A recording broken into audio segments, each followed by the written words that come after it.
Three champions, I'm Manisha Gupta. The Finance Minister Nirmala Sitharaman will be presenting the Union Budget in exactly 2 weeks. And the commodity space is ready with its list of expectations. Let's start with the dry fruits industry. It's expecting more focus on ease of doing business, reduction in compliance burden, and the industry is also hoping for a rationalization of duty on nuts and dry fruits, and of course an introduction of production-linked incentive scheme.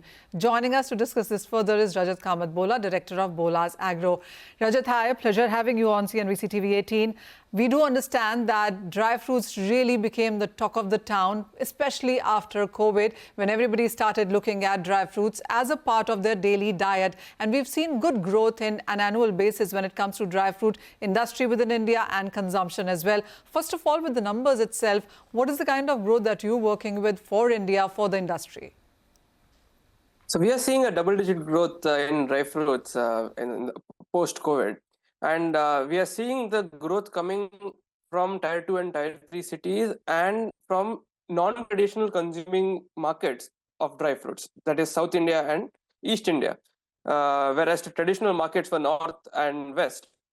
So the dry fruits industry has grown out of the traditional dry fruits of cashew and almonds to now walnuts, dates and other products which are now consumed all over India as a part of the diet. Oh, absolutely. Rajat, how would you look at the market right now? I mean, would you say that it is going more organized as the years go by? Yes, it is. So we are seeing a lot of products which are coming out in the retail market, which are health snacking related products which use dry fruits as the core ingredient. And these products are not at all cannibalizing the existing market. So every single such product which has come into the market has added to the demand. And no matter what anyone says, the growth has been consumption-led and not supply-led. So, Rajat, if you were to categorize organized and the non-organized market, because we do understand when it comes to commodities, it's very fragmented. How would you look at the organized vis-a-vis non? So the organized segment has grown to around 25% of the business today. And this has majorly been fueled by modern trade, organized retail, and health snacking space.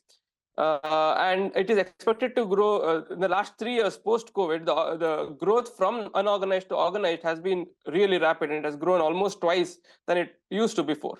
Oh, absolutely. So, Rajat, comes budget and there is an expectation from all sectors. It would be very interesting to understand that for an industry which is growing by leaps and bounds and to not traditional areas as well, and within Tier 2, Tier 3 cities also, and has made sense in sense of value addition and snacking and processed food, etc.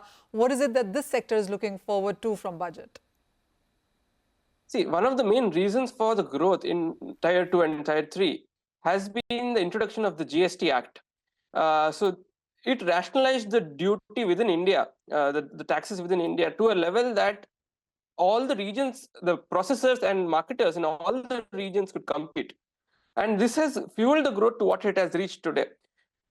Today, I think the government has to further the initiative into dry fruits by rationalizing the import duties, because the import duties today, for example, a commodity like dates is still 99% unorganized because of the duty structure of 22% import duty, and there is a free trade agreement with UAE, which is also being misused.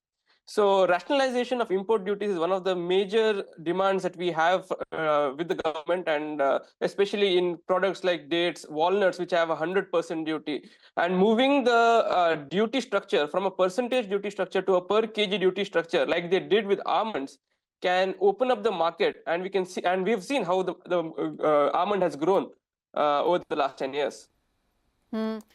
This is also an industry which does not have PLI. This is also an industry which perhaps is really fragmented. Would you seek some subsidy, some support from the government as well, as all sectors are doing?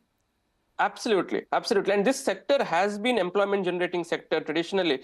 If you see, all the majorly cashew has been the dry fruit which has been processed in India for over 60, 70 years now. And this sector is employing women at scale and across the coastal belt of India.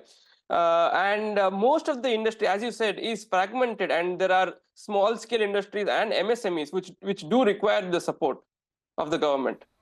Rajat, a very quick one then. When it comes to scaling business, I do understand that Bolas Agro, your company, does quite a well job. There are various more companies, more startups coming in within the dry fruit as a segment as well. Do you see enough market for all?